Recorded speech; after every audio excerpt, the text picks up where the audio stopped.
Karagatan natin ang ninanakawan. Kaya bang gumising bago tayo maubusan?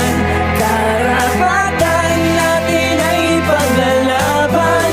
Sumabay sa paglayag habang sinisigaw at naninindig ang atin ito.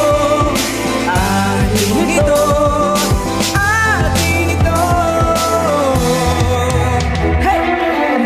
Nasakop ay hindi muling magpapasakop mula sa kanluran, silangan, hilag hanggang sa timog. Tayo ay lalaban para sa ating bayan, di na muling maaapi-api ng West Philippine Sea. Ang kayamanan ay para sa ating bayan, merong karapatan kaya ating pinaglalaban. Hindi pwedeng walang alam, hindi tayo mga mangmang, tayo mga Pilipino mula Luzon, Visayas at hanggang sa Mindanao. Tugong bugaw, atin ito ang isinisigaw. Mamamatay na lumalaban para sa lupang hinirang. Bayang magiliw ay simbolo sa peras ng silangan.